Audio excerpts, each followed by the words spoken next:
This is my true story. My son once called me a burden, but that night, he went further. He looked at me, pointed at the old wooden doghouse beside the shed, and told me that's where I should sleep. My hands trembled, not from age, but from disbelief. I had built that house, brick by brick. Every wall, every nail, every door had my sweat in it.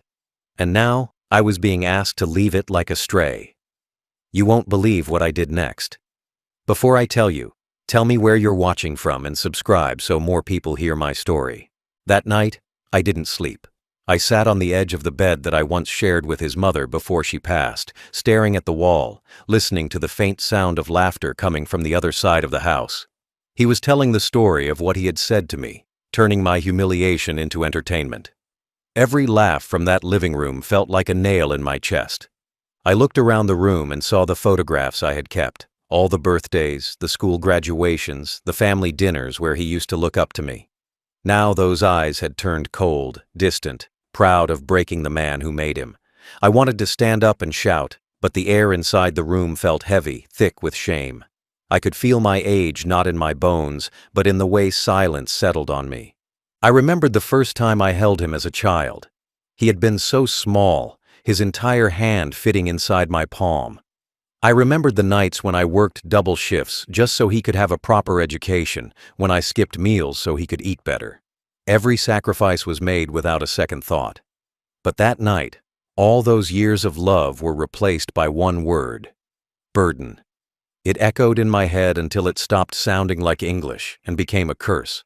My own son had looked at me and seen nothing but weight. The next morning, I tried to keep my routine.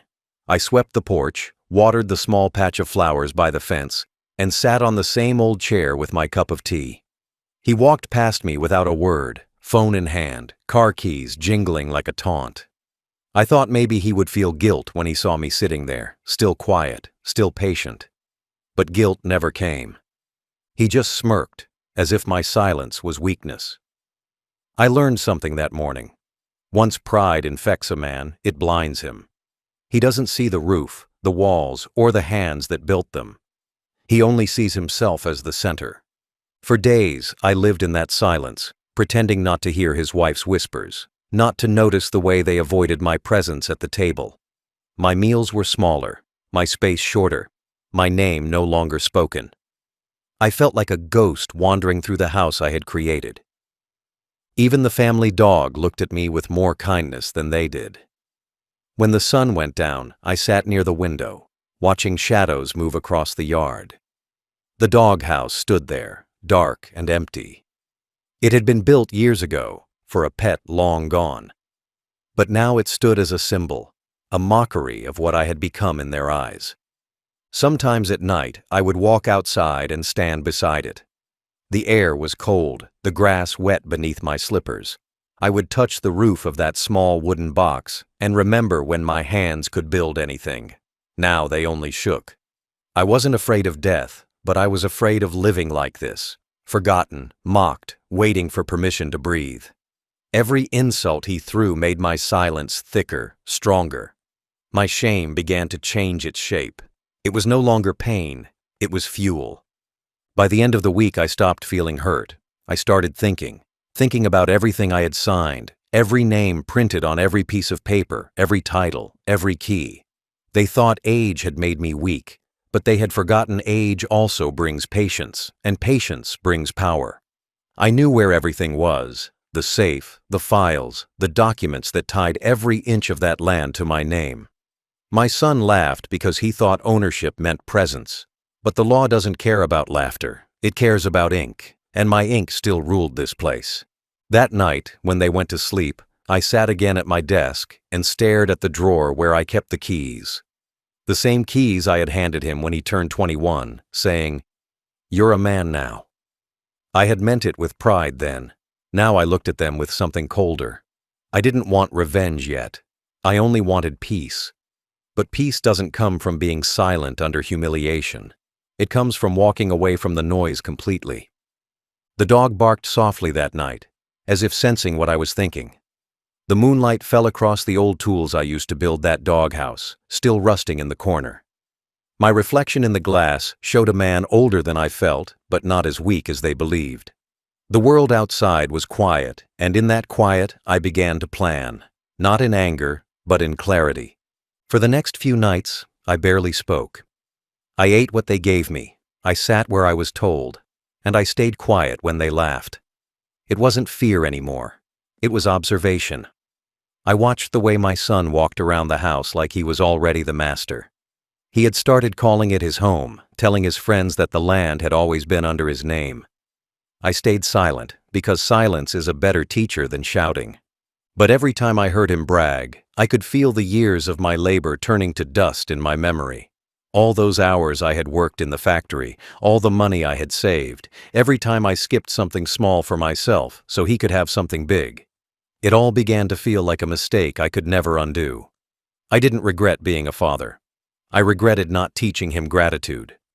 Sometimes I sat in my small room and thought about the nights when he used to bring me tea, when he would ask about my day. Those moments felt like someone else's life now.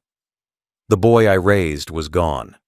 What stood in his place was a man swollen with pride, too blind to see the hands that made him. The weight of that realization was heavier than any insult. It pressed on my chest in a way that made breathing feel like work. I knew that if I stayed, I would die slowly, one insult at a time. But still, I stayed quiet.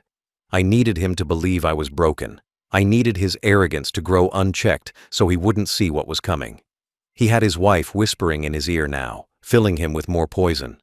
I heard her once in the kitchen saying she wished I'd move out so they could renovate my room. That was when I knew they were already erasing me while I was still alive. And that's what finally changed something inside me. Death would have been easier than that kind of living, but I wasn't ready to die yet. I still had one thing left, my name, and that name still signed every document in this house. I started to collect small things, a few papers here, a few old documents there. I made sure to take nothing that would make him suspicious. I moved slowly, with purpose, like a shadow in the home that used to echo with my laughter. He didn't notice because proud people never look down to see what they're standing on, and that was his biggest mistake. He thought I was under his feet. He forgot I was the ground. Every insult, every smirk, every night I heard their laughter. It all became a kind of quiet rhythm that kept me awake. I stopped feeling pain and started feeling direction. My mind grew sharper as my body grew older. I remembered every password, every bank, every connection I had built in my working years. I knew exactly where the power still was, and none of it belonged to him. He had lived off me for so long that he believed survival was automatic. He didn't realize I was the one keeping the current flowing, the water running, the bills paid, and when I decided to stop, everything he owned would stop with me.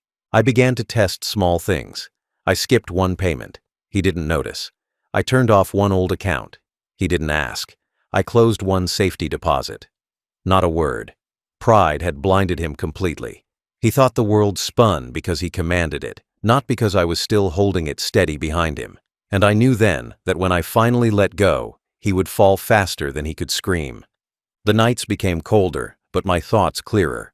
I had nothing left to lose. I had already been stripped of respect, of home, of name. All that remained was the quiet satisfaction of knowing I could still move pieces without anyone seeing. The weight of humiliation had turned into something sharper, an understanding that power is not in the noise of a man's voice, but in the silence of his plan. The morning I decided to act felt like any other. The sun came through the same torn curtains, the same weak light fell across my bed, and the same silence hung over the room. But something inside me had shifted. I wasn't angry anymore. I was done being angry. Anger feeds the people who hurt you. Calmness starves them. I got up, shaved, and looked at myself in the mirror.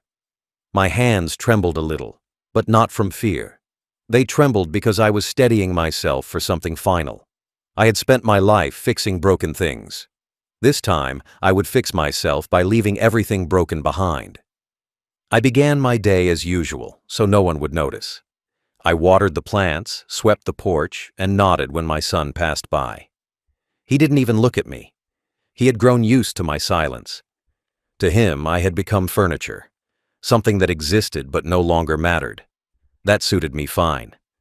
Invisibility was my weapon now. When you become invisible to those who mock you, you can move without being seen. I went inside and opened the small wooden chest where I kept the old files, deeds, insurance papers, bank passbooks, and keys. Every signature on those pages was mine. Every asset that existed in his world was still under my name. He thought time had made him the owner, but time doesn't rewrite law. I smiled faintly, realizing that all this time I had been holding the very thing that could end his arrogance. I took a small notebook and began writing. Not a letter, not a confession, just a list. Every account I still controlled, every contact I could call, every safe place I could go. I planned quietly, methodically, like a man who had already accepted the end. There was no revenge in my heart, only a need for release. I wanted distance more than I wanted victory. But before I could disappear, I had to make sure my departure wasn't just physical. It had to erase my presence from his comfort. I didn't want him to hurt. I wanted him to understand absence. That night, I sat in the dark, the only light coming from a small lamp on my desk. The ticking of the clock filled the room, slow and steady. I reached into the drawer and pulled out the envelope with my lawyer's number on it. He was an old friend from my working years, a man who knew my story and owed me a favor. I had helped him once when he was young, and now it was my turn to collect that debt. I wrote down a few instructions, careful and precise. I didn't want confrontation, only closure. My decision was simple. I would transfer what was mine, close what I could, and vanish. No drama, no message, no trace. I wanted him to wake up one day and realize that everything he stood on had been quietly pulled away. Not out of vengeance, but justice. He had built his pride on something he didn't own, and now he would learn what ownership truly meant. Before I went to sleep, I opened the window. The night air was cold, sharp against my skin. I looked at the stars and thought about how small people become when pride blinds them. I used to think love could fix pride. It can't. Only loss can. And I was ready to give him that lesson in silence. I closed the window, locked my desk, and placed the keys in my pocket. For the first time in years, I felt steady. Not happy, not sad, steady.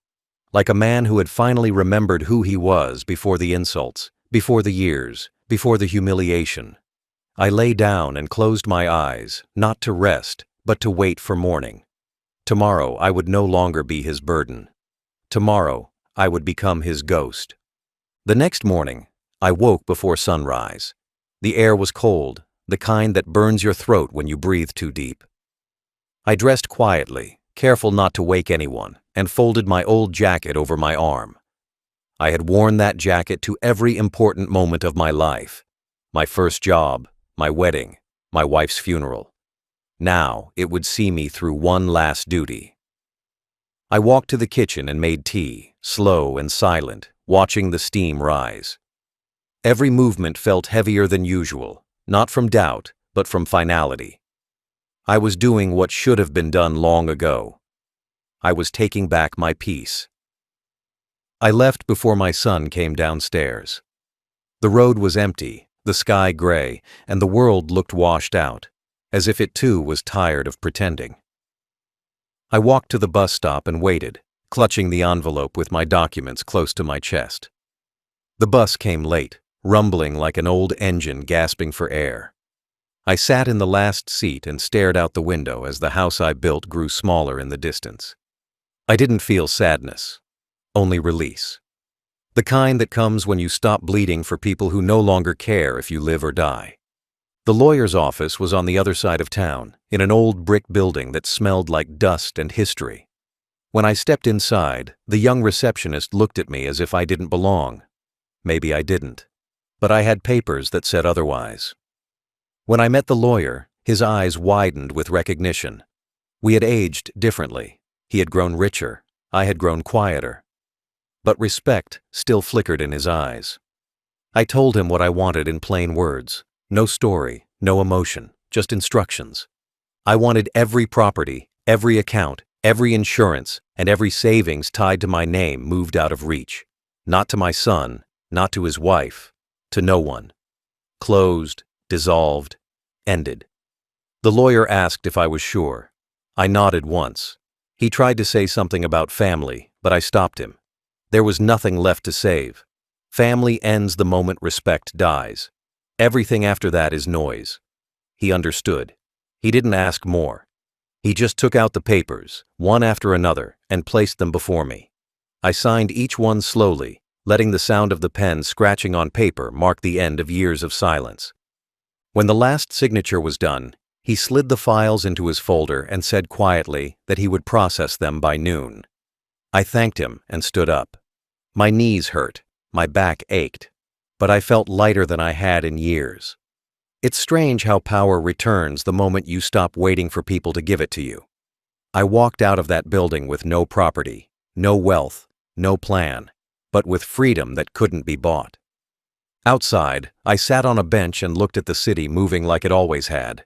People rushing, horns blaring, life continuing. No one knew what had just ended in that office. My son's empire, his pride, his illusion, all built on the foundation I had just signed away. He would still wake up that morning thinking he ruled the world. By evening, he would realize the floor beneath him had vanished. I spent the afternoon walking through streets I hadn't seen in years. The bakeries, the old church, the small bookstore that still sold dusty magazines. They all reminded me of the man I was before I became someone's father, before I became someone's shame. I realized that in trying to raise him, I had buried myself. But the man I was long ago had just come back from the dead. When the day ended, I found a quiet diner and ordered a small meal. The waitress smiled at me, not because she knew me, but because that's what kind people do. I ate slowly, savoring the peace of anonymity. No one there knew my story, and that was the beauty of it. For the first time in years, I wasn't being judged, mocked, or ignored. I was just another old man having dinner. That night, I took a cheap room near the bus station. I placed the signed papers beside my bed and stared at them until my eyes grew heavy. They weren't just documents. They were a mirror of everything I had endured and everything I had finally reclaimed. As I drifted into sleep, I knew one thing for certain. By tomorrow, my son's laughter would stop, and mine would finally begin, even if no one heard it. The morning I disappeared began like every other. The sun slipped through thin curtains, pale and quiet, brushing against my face as if to wake me gently for the first time in years. I lay there for a moment, listening to the faint hum of traffic outside, the kind of sound that belongs to everyone and no one. I didn't rush. I had nowhere to be, yet everywhere to go. My heart wasn't racing, my thoughts weren't loud. They were still, clean, and final. The kind of calm that comes when a man has already made peace with what must be left behind. I got dressed slowly, choosing the same clothes I'd worn every day. The worn-out trousers, the old flannel shirt, and the brown jacket whose fabric still carried the faint scent of sawdust. I folded the papers neatly and slipped them into a small envelope, tucking it into the inner pocket of my jacket. I didn't take much, just a few bills, a pocket knife, and a small photograph of my late wife. She was smiling in it, young, bright, untouched by disappointment. I kissed the edge of the photo before placing it in my wallet. That was all I needed to carry with me, memory and proof that love once existed. When I stepped outside, the cold air met me like an old friend. The grass was still wet with dew, and the light fell softly across the yard I had mowed 1,000 times. The doghouse stood there, silent, empty, unbothered. For a moment, I walked over and placed my hand on its roof. The wood felt rough, chipped, and tired, just like me. I thought about how that single cruel sentence from my son had turned this harmless structure into a grave marker for what used to be a family. But not anymore. Today, it was just wood. It had no power left. My son was still asleep inside, unaware of the world that was about to shift beneath his feet. I didn't feel hatred toward him anymore. Hatred was too heavy to carry. I only felt distance, wide, clean distance. I walked to the door, unlocked it one last time, and looked back at the hallway. The walls were filled with photographs, Birthdays, weddings, moments that once defined us. I realized that every photo still had my presence in it, even if they had tried to erase it. And that's when I smiled. Because they could delete me from the table, from the room, from their conversations, but not from the history that held them up. I closed the door quietly behind me and turned the key.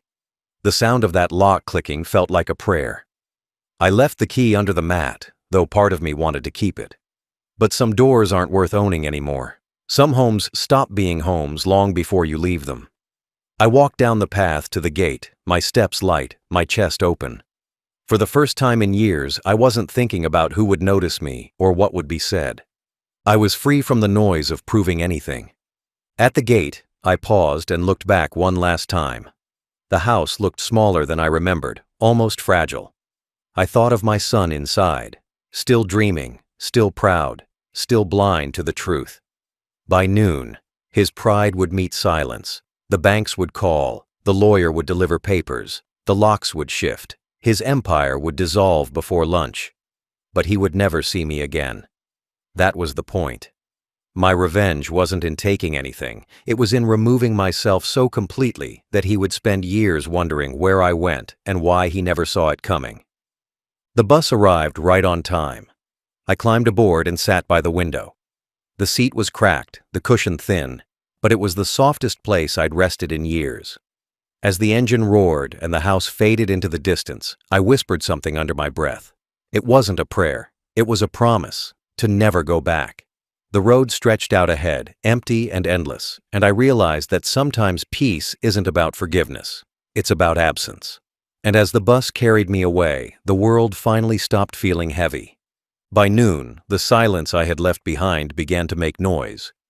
My son woke late that morning, yawning and stretching, unaware that the world he stood on was already gone. He went about his usual routine: coffee, phone in hand, music playing loud enough to drown thought. He didn't notice the missing key from the hook by the door. He didn't notice the empty drawer in my room. He didn't even notice the quiet. People like him never do. They assume the world will keep serving them, even when the hands that built it have vanished. But this time, the world had stopped waiting for him. When he tried to pay for his breakfast delivery, his card declined. He laughed it off, blaming the app. When he went to his car, the garage door didn't open. The power had been switched under a new account. He called the power company, confused, then angry, then desperate. They told him the new owner had already updated the records. My name was gone from his memory, but it was still carved deep in every piece of paper that kept his comfort alive. That was the first wave of shock. The second wave came when his phone began buzzing. Banks, lawyers, and real estate agents all calling at once. Accounts frozen, transfers canceled, ownerships reverted. He tried to make sense of it, but pride doesn't teach patience. He shouted at everyone, thinking anger could reverse signatures. But ink doesn't care about noise. The house he called his, the cars he showed off, even the land he bragged about, all had been under my name the entire time. The lawyer's documents had gone through exactly as planned. The law moved quietly, but with precision, and by the time he realized, there was no one left to call for help. His wife was the first to blame him. She screamed when she saw the notice on the door, the one informing them of a pending change in ownership. They had 30 days to vacate, 30 days to pack up the arrogance that had filled those walls. My son, the same man who once told me to sleep in the doghouse, now stood in the same yard looking lost, holding papers he didn't understand. He searched for me, called my number again and again, but every call went straight to silence. Not because I was dead, but because I was done. By evening, he drove to every place he could think of: my old friends' houses, the diner I used to visit, the cemetery where his mother rested. He asked around, desperate for a trace. But no one knew. I had planned it that way. I left nothing but stillness behind. The more he searched, the more he realized that for the first time in his life, he couldn't find the man who always fixed things for him. There was no father left to call, no hand left to pull him out, just the echo of his own cruelty bouncing back at him. I imagine his house that night. Quiet, stripped of laughter. The lights dim because the bills hadn't been paid. His wife pacing, his pride unraveling thread by thread. He might have looked out at the doghouse, remembering the words he threw at me, the way I stood silent. Maybe he even thought of me sitting there in the cold. But I wasn't in that yard. I was hundreds of miles away, watching the sunset from a place where no one knew my name. He thought humiliation was power. He learned that absence is stronger. Some neighbors noticed his change. The man who once laughed loud now moved like a shadow, avoiding eyes, avoiding questions. They whispered about him, the sudden calls, the legal letters, the rumors of foreclosure. Every whisper was a reminder that arrogance doesn't last forever. He had built his reputation on pretending to be successful, but the foundation had always been my work, my name, my patience. And now, without me, it all came apart in a single afternoon. That night, I slept better than I had in years. Somewhere, I imagined him staring at the ceiling, unable to rest, realizing too late that his father wasn't weak, just quiet. And sometimes, the quiet ones leave the loudest scars. I didn't run. I simply walked away and never looked back. The town I went to was 3 hours by bus, a place small enough that nobody asked questions and quiet enough that no one cared for answers. I stepped off the bus carrying nothing but one small bag and the weight of freedom. It felt strange at first, that kind of silence, not the silence of humiliation, but the kind that feels clean, unchained. The streets were narrow, lined with little shops and old buildings. A bakery sat on the corner, its window fogged with warmth. The smell of fresh bread filled the air. For the first time in years, I inhaled deeply and didn't feel shame sitting in my chest. I found a small inn run by an old couple. They didn't ask where I came from. I told them my name was Henry, a name I hadn't used in years, my middle name, the one my wife used to call me when she was still alive. It felt right to start over with a name that belonged to a kinder time. The room they gave me was small but clean, with a single bed, a wooden chair, and a window that opened to the sound of distant church bells. I paid in cash, smiled politely, and said I might stay a few weeks. Inside, I already knew I would stay longer. Every morning, I woke before sunrise and took a walk. The cold air bit at my face, but it felt good. It reminded me I was still alive. I'd buy a cup of coffee from the bakery and sit on a bench near the fountain. Nobody looked twice at me. Nobody expected anything. I was just another old man among strangers, and that anonymity became my peace. There were no orders barked at me, no insults disguised as jokes, no eyes rolling when I spoke, just quiet, just life. Days turned into weeks, and the noise from my past faded like a bad dream. I kept a small notebook, writing down whatever came to mind. Not about revenge, not about loss, just thoughts. Sometimes I wrote about the color of the sky or how the old man at the bakery whistled while kneading dough. Small things, peaceful things. I realized that living doesn't have to be loud to be full. It only has to be yours. I rented a tiny apartment above a hardware store later that month. The landlord didn't care about my history. He only cared that I paid on time. It was perfect. The room had a single window that faced the hills. I bought a small table, a lamp, and a radio that played slow music in the evenings. Life had stripped me of everything that once defined me, but now it gave me something better, the chance to exist without expectation. I ate when I was hungry, slept when I was tired, and walked every evening just to see the sunset. Occasionally, I would pass by families sitting together, laughing, talking. I didn't feel envy. I had loved once, been betrayed once, and learned what peace truly costs. Some people spend their whole lives chasing happiness. I realized happiness doesn't exist without freedom, and freedom doesn't come until you stop explaining yourself to people who enjoy misunderstanding you. One morning, I bought a small plant and placed it by my window. I watered it every day, the way I used to care for everything else. But this time, it wasn't for anyone to notice. It was just for me.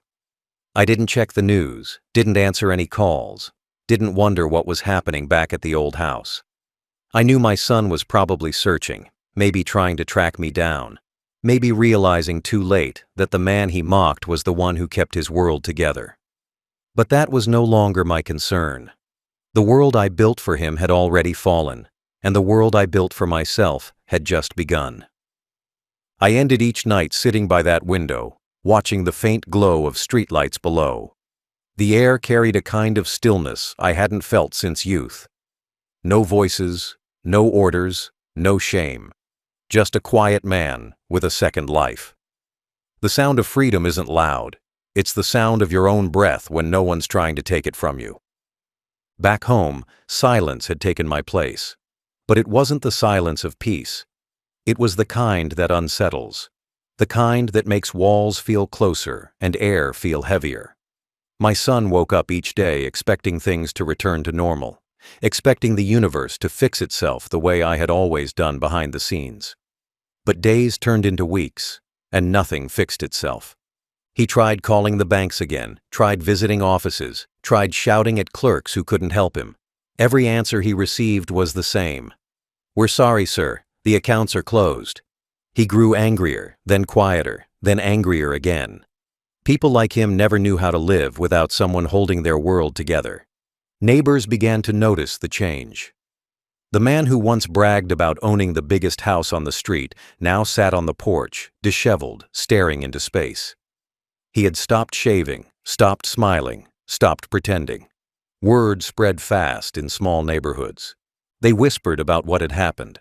Some said he'd lost everything in bad deals. Others said he'd been betrayed by business partners. Nobody suspected the truth.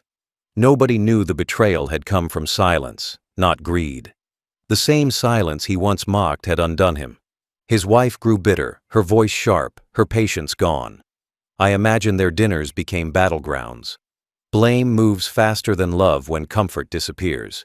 She accused him of ruining everything. He accused her of pushing me away. Both were right. The life they had built on arrogance started to rot from the inside. Furniture sold, friends vanished, invitations stopped coming. Pride has no audience when failure moves in. The house that once glowed with noise became an echo chamber of regret. I heard about it later from an old neighbor who didn't know where I had gone but had managed to reach the lawyer once. He said my son was wandering from office to office, begging for leniency, trying to reverse signatures that couldn't be undone. He had even filed a missing person report, not out of love, but out of fear. He didn't care if I was alive. He cared that I might still hold power somewhere. He wanted me back only because my absence had taken the roof from over his head. But I stayed gone. I had promised myself that no cry, no guilt, no desperation would pull me back into the cage of his selfishness. The police searched a while, asked around, checked hospitals. They found nothing, of course. I had erased every trail. My name still existed on records, but my footsteps were gone. Eventually, the search stopped. People stopped asking. The world moved on, but not him. My disappearance became the ghost that lived in his house. Every night, he must have looked out at that doghouse, the same one where he told me to sleep, and wondered if I had ever actually done it, or if I had left long before he even realized. That kind of thought doesn't go away. It follows you. It eats at you. It keeps you awake. I can picture him pacing the hallways at night, checking his phone, rereading messages that were never answered. Maybe he started talking to my photograph, asking why I left. Maybe he thought about the time when I used to fix his car, or patch his roof, or pay his debts without complaint. Regret is a slow poison. It doesn't kill fast. It lingers. And I wanted it to linger, not out of cruelty, but so he would finally understand what love costs when it's mocked. Months passed before he sold the house. The papers took time to clear, but the buyers came eventually. People who didn't know the story, who didn't see the ghosts in the walls. I imagine him standing there, signing his name one last time, staring at the empty space where my chair used to be. He must have realized, in that final moment, that he had spent his life mistaking love for weakness. And weakness had finally taught him what strength really was. To lose everything, and still be forced to remember the man who gave it all to him. When I think of him now, I don't feel anger, just distance. He was my son once. Now he's just a story I tell myself when the nights get long. A story about pride, silence, and the price of forgetting who built your home. Life became simple again, stripped down to the quiet pieces that once made me happy. I woke up every morning before dawn and opened the window to let the cool air in. The hills outside glowed soft blue before sunrise, and for a few minutes the world looked untouched, as if it had forgotten cruelty. I made tea the same way I used to, slow, patient, no rush. I didn't think of my son anymore. He had become part of another life, a past version of myself I had outgrown. I had learned that peace doesn't arrive when everything is fixed. It arrives when you stop needing to be seen. The town I lived in grew familiar. People began to nod when they saw me, a quiet sign of recognition, not curiosity. The woman at the bakery kept aside a roll for me each morning, calling me "sir," with the kind of politeness that doesn't come with pity. I would sit near the window, drink my tea, and watch people rushing to work, children chasing buses, couples arguing softly before parting ways. Every face told a story, and for once, I didn't need to be in any of them. My story had ended somewhere else, and this was the beginning of silence. I rented the same room month after month. The landlord trusted me, said I was the easiest tenant he'd ever had.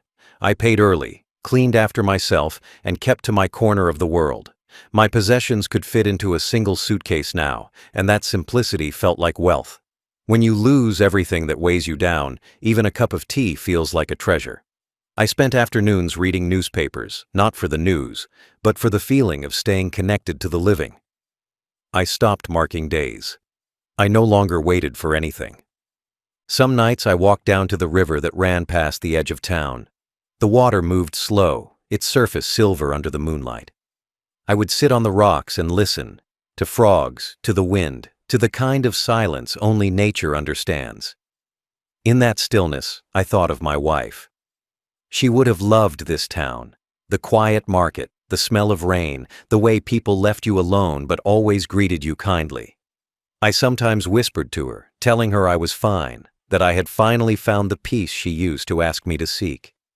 There were moments when guilt tried to return, not for what I did, but for how I left. I wondered if a better man would have forgiven. But then I remembered that forgiveness means nothing when the other person doesn't feel remorse. My son had chosen mockery over love, and the day he told me to sleep in the doghouse, something sacred between us had already died. I didn't kill it. I only buried what he left behind. Time moved differently in peace. Hours felt longer, but lighter. I began to enjoy the smallest details again. The warmth of sunlight on my hands, the smell of bread baking down the street, the laughter of strangers who didn't know my name. I realized how much of my life had been spent chasing validation from people who stopped seeing me as human. Here, I didn't need approval to breathe. Every breath was mine alone. I started planting small herbs in a clay pot by my window. Mint, basil, and one small rose that refused to bloom until months later. The day it did, I took it as a sign, not of forgiveness, but of survival, that something broken could still grow again, quietly, without audience, without applause. Sometimes I think about writing my story down, not to publish it, not to share it, but to remind myself that I lived, that I walked through humiliation and found stillness on the other side. Maybe one day, when I'm gone, someone will find these words and understand that silence can be power, and walking away can be louder than any revenge. The life I kept wasn't grand or rich. It was small, calm, and mine. And that was enough. He told me to sleep in the doghouse, thinking he had stripped me of dignity. He didn't understand that dignity doesn't live in roofs or rooms. It lives in silence, in patience, in the choice to walk away. That night, when I looked at that wooden box in the yard, I saw more than insult. I saw freedom waiting behind it. I took the keys, not to steal, but to reclaim what was mine. The life I built, the peace I deserved. I didn't shout, didn't curse, didn't fight. I simply disappeared. And in that disappearance, I found something no inheritance could buy. Peace that no one can take away. My revenge was quiet, and that's what made it perfect. I didn't destroy him, I only removed myself. I left him with what he wanted, control.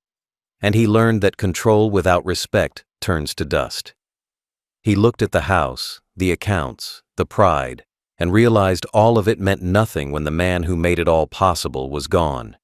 My silence became the mirror he couldn't face. My absence became the lesson he couldn't escape. Sometimes I wonder if he thinks of me now. Maybe when he passes by an old man on the street, or hears a creak in an empty house at night. Maybe he feels that small sting in his chest, the one that reminds him of the words he can't take back. I don't wish him pain anymore. Pain fades. I wish him understanding. I wish him to know what it feels like to lose someone quietly, not through death, but through the kind of distance that never returns. I live simply now. My meals are small, my nights peaceful, and my mornings filled with light. I speak little, but I think often, not of revenge, not of anger, but of how strange it is that sometimes the only way to win is to vanish. The world doesn't always need a witness to justice. Sometimes justice is just knowing they'll wake up every day and remember the moment they lost you, not to death, but to their own pride. He laughed at my bed. I left him with doors he could no longer open, and that is how silence finally spoke for me.